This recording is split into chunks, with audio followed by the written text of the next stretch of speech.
ਸਤਿ ਸ਼੍ਰੀ ਅਕਾਲ ਜੀ। ਅਖਬਾਰ ਵਾਲੇ YouTube ਚੈਨਲ ਵਿੱਚ ਤੁਹਾਡਾ ਸਵਾਗਤ ਹੈ। ਤੁਹਾਡੇ ਆਪਣੇ ਜ਼ਿਲ੍ਹੇ ਅਤੇ ਪੰਜਾਬ ਭਰ ਤੋਂ ਇਲਾਵਾ ਆਪਣੇ ਦੇਸ਼ ਭਾਰਤ ਅਤੇ ਦੁਨੀਆ ਦੀਆਂ ਲੇਟੈਸਟ ਤਾਜ਼ਾ ਖਬਰਾਂ ਸਭ ਤੋਂ ਪਹਿਲਾਂ ਸੁਣਨ ਲਈ ਮੇਰੇ ਚੈਨਲ ਅਖਬਾਰ ਵਾਲੇ ਨੂੰ ਜ਼ਰੂਰ ਸਬਸਕ੍ਰਾਈਬ ਕਰਨਾ। ਖਬਰਾਂ ਨੂੰ ਵਿਸਥਾਰ ਨਾਲ ਜਾਣਨ ਲਈ ਵੀਡੀਓ ਦੇ ਆਖਿਰ ਤੱਕ ਜ਼ਰੂਰ ਬਣੇ ਰਹਿਣਾ। ਹੁਣ ਰੁਕ ਕਰਦੇ ਹਾਂ ਅੱਜ ਦੀ ਪਹਿਲੀ ਵੱਡੀ ਖਬਰ ਵੱਲ।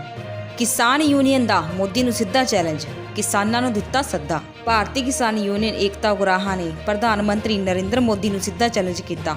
ਯੂਨੀਅਨ ਦੇ ਜਨਰਲ ਸਕੱਤਰ ਸੁਖਦੇਵ ਸਿੰਘ ਕੋਕਰੀ ਨੇ ਕਿਹਾ ਕਿ ਪ੍ਰਧਾਨ ਮੰਤਰੀ ਨਰਿੰਦਰ ਮੋਦੀ ਵੱਲੋਂ ਭਾਜਪਾ ਕਾਰਕੁਨਾਂ ਨੂੰ ਖੇਤੀ ਕਾਨੂੰਨਾਂ ਦੇ ਪੱਖ ਵਿੱਚ ਪ੍ਰਚਾਰ ਕਰਨ ਦਾ ਸੱਦਾ ਦਿੱਤਾ ਹੈ। ਉਹਨਾਂ ਇਸ ਚੈਲੰਜ ਨੂੰ ਕਬੂਲ ਕਰਦਿਆਂ ਕਿਸਾਨਾਂ ਨੂੰ ਸੱਦਾ ਦਿੱਤਾ ਕਿ ਅਜਿਹੇ ਅੰਨੇ ਮੋਦੀ ਭਗਤਾਂ ਨੂੰ ਥਾਂ-ਥਾਂ ਘੇਰ ਕੇ ਲਾਜਵਾਬ ਕੀਤਾ ਜਾਵੇ। ਕਿਸਾਨ ਲੀਡਰਾਂ ਦਾ ਕਹਿਣਾ ਹੈ ਕਿ ਇਹ ਖੇਤੀ ਕਾਨੂੰਨ ਛੋਟੀ ਤੇ ਦਰਮਿਆਨੀ ਕਿਸਾਨੀ ਦੀ ਮੌਤ ਦੇ ਵਾਰੰਟ ਹਨ। ਇਸ ਲਈ ਅਣਖੀਲੇ ਜੁਝਾਰੂ ਕਿਸਾਨ, ਮਜ਼ਦੂਰ ਤੇ ਸੰਘਰਸ਼ਸ਼ੀਲ ਲੋਕ ਲੰਬੇ ਸੰਘਰਸ਼ਾਂ ਰਾਹੀਂ ਕਾਨੂੰਨ ਰੱਦ ਕਰਨ ਲਈ ਸਰਕਾਰ ਨੂੰ ਮਜਬੂਰ ਕਰ ਦੇਣਗੇ। ਕਿਸਾਨ ਲੀਡਰਾਂ ਨੇ ਦਾਅਵਾ ਕੀਤਾ ਕਿ ਭਾਰਤੀ ਕਿਸਾਨ ਯੂਨੀਅਨ ਏਕਤਾ ਉਗਰਾਹਾਂ ਵੱਲੋਂ ਕਿਸਾਨ ਦੇ ਨਾਂ ਸੱਦਾ ਪਰਚਾ 2 ਲੱਖ ਗਿਣਤੀ ਵਿੱਚ ਛਾਪ ਕੇ ਘਰ-ਘਰ ਵੰਡਿਆ ਜਾ ਰਿਹਾ ਹੈ। ਉਹਨਾਂ ਮੰਗ ਕੀਤੀ ਕਿ ਖੇਤੀ ਕਾਨੂੰਨਾਂ ਤੇ ਬਿਜਲੀ ਸੋਧ ਬਿੱਲ 2020 ਸਣੇ ਭੂਮੀ ਗ੍ਰਹਿਣ ਬਿੱਲ ਦੀਆਂ ਸੋਧਾਂ ਰੱਦ ਕੀਤੀਆਂ ਜਾਣ।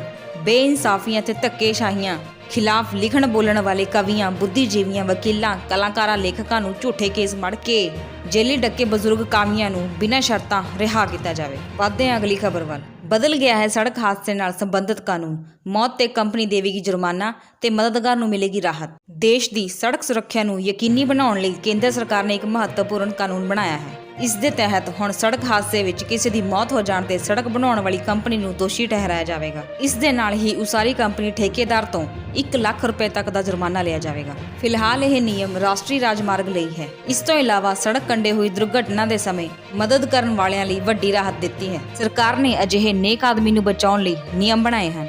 ਅਗਲੀ ਖਬਰ।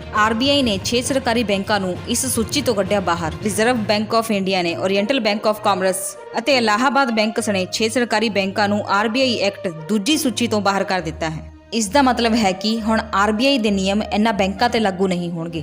ਦਰਅਸਲ ਇਹਨਾਂ ਬੈਂਕਾਂ ਦਾ ਰਲੇਵਾ ਦੂਜੇ ਬੈਂਕਾਂ ਨਾਲ ਕਰ ਦਿੱਤਾ ਹੈ। ਇਸ ਲਈ ਇਹਨਾਂ ਬੈਂਕਾਂ ਦੇ ਨਾਮ ਹਟਾ ਦਿੱਤੇ ਗਏ ਹਨ। ਇਹਨਾਂ 6 ਬੈਂਕਾਂ ਵਿੱਚ syndicate bank, oriental bank of commerce, United bank of India, Andhra bank, corporation bank ਅਤੇ ਇਲਾਹਾਬਾਦ ਬੈਂਕ ਸ਼ਾਮਲ ਹਨ। ਇਸ ਫੈਸਲੇ ਦਾ ਬੈਂਕ ਦੇ ਗਾਹਕਾਂ ਤੇ ਕੋਈ ਅਸਰ ਨਹੀਂ ਪਵੇਗਾ ਕਿਉਂਕਿ ਰਲੇਵਾ ਹੋਣ ਤੋਂ ਬਾਅਦ ਇਹਨਾਂ ਬੈਂਕਾਂ ਦੇ ਖਾਤਾ ਧਾਰਕ ਰਲੇਵੇ ਵਾਲੀ ਬੈਂਕ ਦੇ ਗਾਹਕ ਬਣ ਚੁੱਕੇ ਹਨ।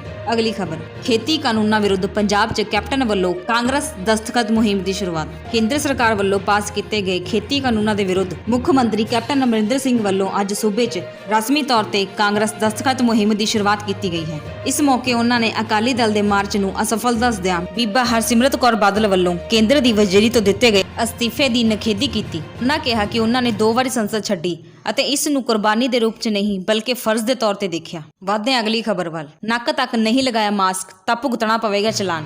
ਪੁਲਿਸ ਨੇ ਜਾਰੀ ਕੀਤੇ ਆਦੇਸ਼। ਪੂਰੇ ਦੇਸ਼ 'ਚ ਕੋਰੋਨਾ ਮਹਾਮਾਰੀ ਦਾ ਪ੍ਰਕੋਪ ਵੱਧਦਾ ਜਾ ਰਿਹਾ ਹੈ। ਕੋਵਿਡ-19 ਦੇ ਦੌਰ ਵਿੱਚ ਨੋਇਡਾ 'ਚ ਘਰ ਤੋਂ ਬਾਹਰ ਨਿਕਲਣ ਵਾਲੇ ਸਾਰੇ ਲੋਕਾਂ ਲਈ ਮਾਸਕ ਲਗਾਉਣਾ ਜ਼ਰੂਰੀ ਹੈ। ਨੱਕ ਤੱਕ ਮਾਸਕ ਨਹੀਂ ਲਗਾਉਣ ਵਾਲਿਆਂ ਤੇ ਪੁਲਿਸ ਕਾਰਵਾਈ ਕਰੇਗੀ ਅਤੇ ਚਲਾਨ ਕੱਟੇਗੀ। ਹਾਈ ਕੋਰਟ ਦੀ ਗਾਈਡਲਾਈਨ ਤੋਂ ਬਾਅਦ ਨੋਇਡਾ ਪੁਲਿਸ ਨੇ ਇਹ ਆਦੇਸ਼ ਜਾਰੀ ਕੀਤੇ ਹਨ। ਉਹਨਾਂ ਕਿਹਾ ਕਿ ਮਾਸਕ ਲਗਾਉਣੇ ਜ਼ਰੂਰੀ ਹਨ ਪਰ ਮਾਸਕ ਨੱਕ ਤੋਂ ਉੱਪਰ ਤੱਕ ਲੱਗਾ ਹੋਣਾ ਚਾਹੀਦਾ ਹੈ। ਜਿਸ ਵੀ ਸ਼ਖਸ ਦਾ ਮਾਸਕ ਨੱਕ ਤੋਂ ਹੇਠਾਂ ਹੋਵੇਗਾ ਤਾਂ 100 ਰੁਪਏ ਦਾ ਚਲਾਨ ਕੱਟੇਗਾ। ਅਗਲੀ ਖਬਰ। CTU ਬੱਸਾਂ 'ਚ ਨਹੀਂ ਵੱਜਣਗੇ ਅਸ਼ਲੀਲ ਅਤੇ ਐਲਕੋਹਲਿਕ ਹਥਿਆਰਾਂ ਵਾਲੇ ਗਾਣੇ। ਚੰਡੀਗੜ੍ਹ ਟਰਾਂਸਪੋਰਟ ਅੰਡਰਟੇਕਿੰਗ ਦੀ ਕਿਸੇ ਵੀ ਬੱਸ ਵਿੱਚ ਅਸ਼ਲੀਲ, ਐਲਕੋਹਲਿਕ ਅਤੇ ਹਥਿਆਰਾਂ ਨੂੰ ਉਤਸ਼ਾਹਿਤ ਕਰਨ ਵਾਲੇ ਗਾਣੇ ਲਗਾਉਣ ਤੇ ਪਾਬੰਦੀ ਲਗਾ ਦਿੱਤੀ ਹੈ। ਇਸ ਸੰਬੰਧੀ ਪੰਜਾਬ ਅਤੇ ਹਰਿਆਣਾ ਹਾਈ ਕੋਰਟ ਦੁਆਰਾ ਲਿਖਤੀ ਆਦੇਸ਼ ਜਾਰੀ ਕੀਤੇ ਗਏ ਹਨ। ਡਾਇਰੈਕਟਰ ਟਰਾਂਸਪੋਰਟ ਨੇ ਸਾਰੀਆਂ ਬੱਸਾਂ ਵਿੱਚ ਫਿਜ਼ੀਕਲੀ ਮਿਊਜ਼ਿਕ ਸਿਸਟਮ ਚੈੱਕ ਕੀਤੇ ਹਨ ਤੇ ਨਾਲ ਹੀ ਲਿਖਤੀ ਹੁਕਮਾਂ ਵਿੱਚ ਸਾਰੇ ਡਰਾਈਵਰਾਂ ਤੇ ਕੰਡਕਟਰਾਂ ਨੂੰ ਚੇਤਾਵਨੀ ਦਿੱਤੀ ਹੈ ਕਿ ਬੱਸਾਂ ਵਿੱਚ ਅਸ਼ਲੀਲ, ਐਲਕੋਹਲਿਕ ਅਤੇ ਹਥਿਆਰਾਂ ਨੂੰ ਉਤਸ਼ਾਹਿਤ ਕਰਨ ਵਾਲੇ ਗਾਣੇ ਨਹੀਂ ਵੱਜਣੇ ਚਾਹੀਦੇ। ਜੇਕਰ ਅਜਿਹਾ ਹੁੰਦਾ ਹੈ ਤਾਂ ਉਹਨਾਂ ਖਿਲਾਫ ਸਖਤ ਕਾਰਵਾਈ ਕੀਤੀ ਜਾਵੇਗੀ। ਪੰਡਿਤ ਰਾਓ ਨੇ ਅਸ਼ਲੀਲ, ਸ਼ਰਾਬ ਅਤੇ ਹਥਿਆਰਾਂ ਨੂੰ ਉਤਸ਼ਾਹਿਤ ਕਰਨ ਵਾਲੇ ਗਾਣਿਆਂ ਅਤੇ ਗਾਇਕਾਂ ਵਿਰੁੱਧ ਮੁਹਿੰਮ ਚਲਾਈ ਹੋਈ ਹੈ। ਅਜਿਹੇ ਗੀਤ ਗਾਉਣ ਵਾਲੇ ਗਾਇਕਾਂ ਦਾ ਉਹ ਪ੍ਰੋਗਰਾਮ ਨਹੀਂ ਹੋਣ ਦਿੰਦੇ। ਵਧਦੇ ਹਾਂ ਅਗਲੀ ਖਬਰ ਵੱਲ। ਨਾਨ-ਵੈਜ ਖਾਣ ਵਾਲਿਆਂ ਦੀ ਜੇਬ ਇਸ ਸਾਲ ਹੋਵੇਗੀ ਢਿੱਲੀ। ਆਂਡਾ ਤੇ ਚਿਕਨ ਮਿਲੇਗਾ ਮਹਿੰਗਾ। ਭਾਰਤ ਵਿੱਚ ਤਿਉਹਾਰੀ ਸੀਜ਼ਨ ਦੀ ਸ਼ੁਰੂਆਤ ਹੋਣ ਵਾਲੀ ਹੈ ਤੇ ਇਸ ਨਾਲ ਹੀ ਸਰਦੀਆਂ ਦੀ ਆਮਦ ਵੀ ਨਿਰਧਾਰਤ ਮੰਨੀ ਜਾਂਦੀ ਹੈ। ਸਰਦੀਆਂ ਦੀ ਸ਼ੁਰੂਆਤ ਦੇ ਨਾਲ ਹੀ ਗਰਮੀਆਂ ਦੇ ਮੁਕਾਬਲੇ ਆਂਡਿਆਂ ਦੀ ਮੰਗ ਵੱਧ ਜਾਂਦੀ ਹੈ। ਮੰਗ ਵਧਣ ਕਾਰਨ ਇਸ ਦਾ ਅਸਰ ਕੀਮਤਾਂ ਤੇ ਦਿਖਾਈ ਦੇਵੇਗਾ। ਚਿਕਨ ਅਤੇ ਆਂਡੇ ਤੋਂ ਬਿਨਾਂ ਭਾਰਤੀਆਂ ਦਾ ਕੋਈ ਵੀ ਜਸ਼ਨ ਅਧੂਰਾ ਹੁੰਦਾ ਹੈ। ਪਰ ਇਸ ਸਾਲ ਵਿੱਚ ਆਂਡਾ ਆਪਣੀਆਂ ਵਾਧੀਆਂ ਕੀਮਤਾਂ ਨਾਲ ਰਿਕਾਰਡ ਬਣਾ ਸਕਦਾ ਹੈ। ਕਿਸਿਆਮ ਪੋਲਟਰੀ ਫਾਰਮ ਦੇ ਮਾਲਕ ਕੋਲ ਇਸ ਸਮੇਂ 40 ਤੋਂ 45% ਮੁਰਗੇ ਹੀ ਬਚੇ ਹਨ। ਬਾਕੀ ਮੁਰਗੇ ਮੁਰਗੀਆਂ ਪਹਿਲਾਂ ਹੀ ਕੋਰੋਨਾ ਦੀ ਭੇਟ ਚੜ੍ਹ ਚੁੱਕੇ ਹਨ। ਇਹਨਾਂ ਦੀ ਸੰਖਿਆ ਘੱਟ ਹੋਣ ਕਾਰਨ ਇਸ ਸਾਲ ਦੀਆਂ ਸਰਦੀਆਂ 'ਚ ਆਂਡੇ ਅਤੇ ਚਿਕਨ ਦੇ ਮਹਿੰਗੇ ਹੋਣ ਦੀ ਪੂਰੀ ਸੰਭਾਵਨਾ ਹੈ। ਹੁਣ ਵੱਧਦੇ ਹਾਂ ਅਗਲੀ ਵੱਡੀ ਖਬਰ ਵੱਲ। ਗਾਇਕ ਹੰਸਰਾਜ ਹੰਸ ਦਾ ਬਿਆਨ, ਕਿਹਾ ਮੈਂ ਛਿਤਰੋਲ ਨਹੀਂ ਖਾਣੀ ਲੋਕਾਂ ਤੋਂ। ਬੀਜੇਪੀ ਪਾਰਟੀ ਵੱਲੋਂ ਦਿੱਲੀ ਵਿੱਚ MP ਗਾਇਕ ਹੰਸਰਾਜ ਹੰਸ ਨੇ ਆਖਰਕਾਰ ਕਿਸਾਨ ਸੰਘਰਸ਼ਾਂ ਦੇ ਮੱਦੇਨਜ਼ਰ ਆਪਣਾ ਬਿਆਨ ਦੇ ਹੀ ਦਿੱਤਾ।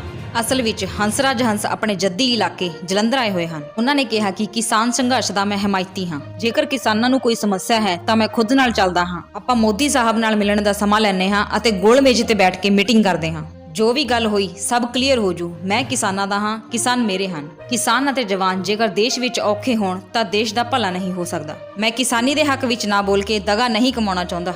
ਹੰਸਰਾਜ ਨੇ ਹਾਥਰਸ ਦੀ ਦੁਖਦਾਈ ਘਟਨਾ ਉੱਪਰ ਵੀ ਦੁੱਖ ਪ੍ਰਗਟਾਇਆ।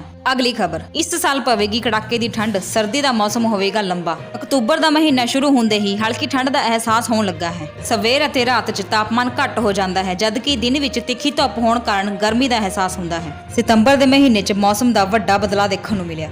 ਭਾਰੀ ਬਾਰਿਸ਼ ਹੋਈ ਤਾਂ ਗਰਮੀ ਨੇ ਵੀ ਸਾਲਾਂ ਦਾ ਰਿਕਾਰਡ ਤੋੜ ਦਿੱਤਾ।